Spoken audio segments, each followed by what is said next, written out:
Bonjour, bonjour, comment allez-vous? J'espère que vous allez bien. Bienvenue dans cette nouvelle vidéo de React.js.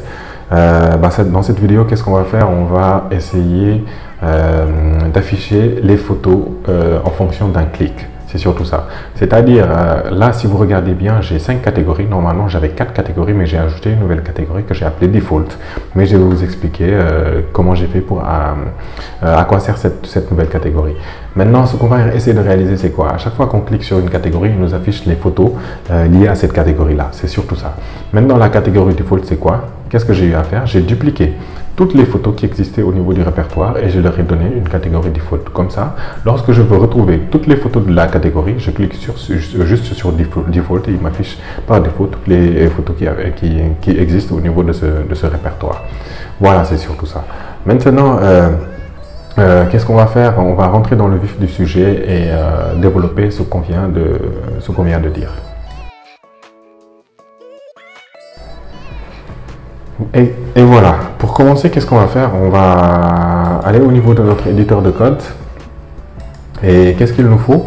Qu'est-ce qu'il nous faut au niveau de l'éditeur de code? Il nous faut d'abord essayer d'identifier la liste des catégories. Mais avant ça, je vais vous expliquer, si vous regardez bien, je suis au niveau du fichier données.js. C'est le fichier qui contient toutes les photos du site. Et si vous regardez bien, j'ai dupliqué toutes les photos. Qui existaient au niveau du répertoire et je leur ai donné une catégorie default. C'est surtout ça. C'est exactement ce que j'ai eu à faire. J'ai dupliqué toutes les photos et je leur ai donné une catégorie default avec le même nom, hein, mais juste la catégorie qui a changé. C'est exactement ça. Par exemple, si vous regardez, il y a un nom Lyon qui a la catégorie default. Si vous regardez tout en haut, il y a une autre image qui s'appelle Lyon, mais qui a une catégorie animale. C'est exactement ce que j'ai eu à faire. J'ai dupliqué toutes les photos qui existaient et je leur ai donné la catégorie default. C'est surtout ça. Ça va nous aider un petit peu et vous allez comprendre tout au long de l'exercice à quoi cela va me servir. Maintenant, je vais retourner au niveau de mon fichier. Je vais surtout retourner au niveau de mon fichier image list, voilà. Et qu'est-ce que je vais essayer de réaliser? Je vais essayer de réaliser ce que je viens de faire. Pour ça, il me faut identifier d'abord où se trouve la liste de catégories, cette liste-là. Où est-ce qu'elle se trouve? Donc, je vais regarder, je pense que je vais essayer de voir où se situe. Voilà, c'est ici. C'est exactement cette liste-là qui nous permet d'afficher carrément les catégories. Pour ça, si vous voulez être sûr de ça, si je coupe cet élément et que je revienne au niveau de mon site, normalement, je ne devrais même pas actualiser. Si j'actualise la page, elle disparaît.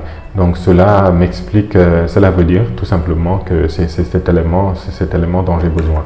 Donc, je reviens ici, je mets CTRL Z, il me retourne mon élément, je mets CTRL S, il enregistre, je retourne, je revois et je revois exactement qui m'a affiché mes catégories. Maintenant, qu'est-ce qu'il faut?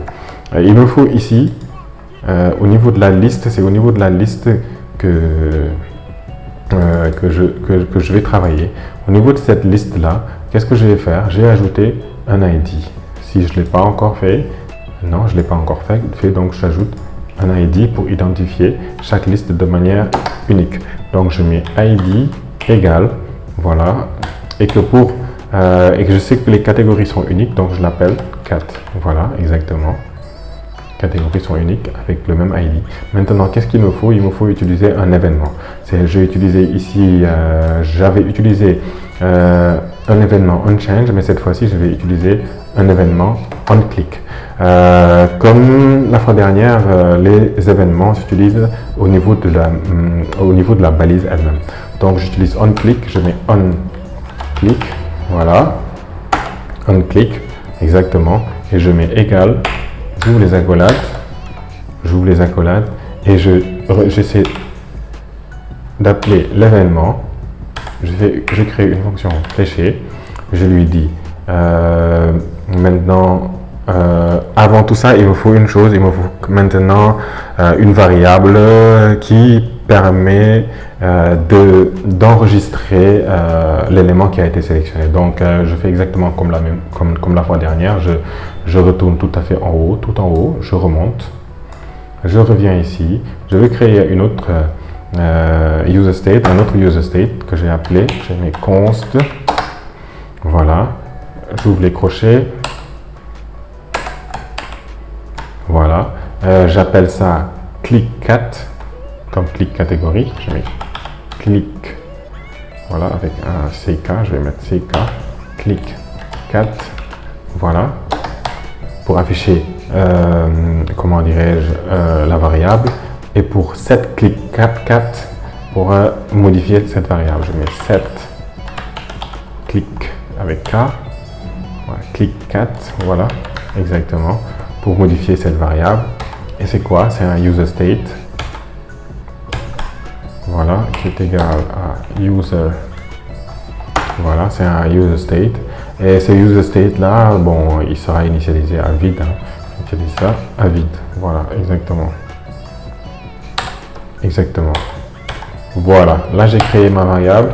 Maintenant, je retourne ici au niveau de ma liste et de mon événement. J'ai mis onClick, je mets E. Voilà. Et qu'est-ce que je vais faire? J'ai appelé setClick4.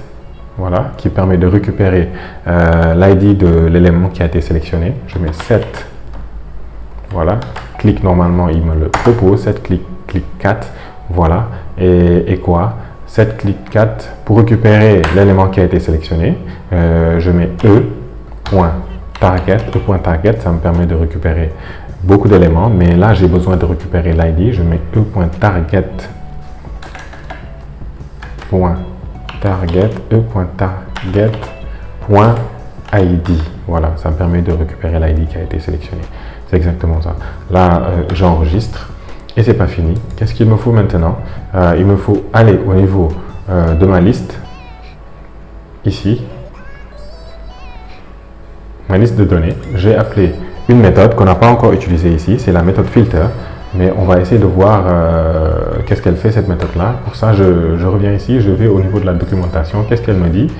La méthode filter, voilà, array prototype filter. La méthode filter crée et retourne un nouveau tableau contenant tous les éléments du tableau d'origine qui remplit une condition déterminée par la fonction callback. Voilà. Donc, ce que je vais faire, c'est assez clair. Ce que je vais faire, c'est quoi? C'est que j'ai appelé la méthode filter en mettant point filter. Voilà, j'ouvre les parenthèses et je mets quoi? J'ouvre une autre parenthèse là-dedans aussi, j'appelle 4 si je mets 4, c'est quoi? C'est juste pour afficher tous les éléments de la liste. Et après, je fais quoi? J'utilise la fonction callback maintenant pour déterminer exactement ce que je veux faire. Donc là, j'ouvre une fonction fléchée, voilà, et je lui dis, j'ouvre les parenthèses, voilà, c'est beaucoup plus clair, et je lui dis je lui dis 4 surtout, c'est tous les éléments, voilà. J'ai mis un E, là je mets un E, c'est mieux pour le différencier.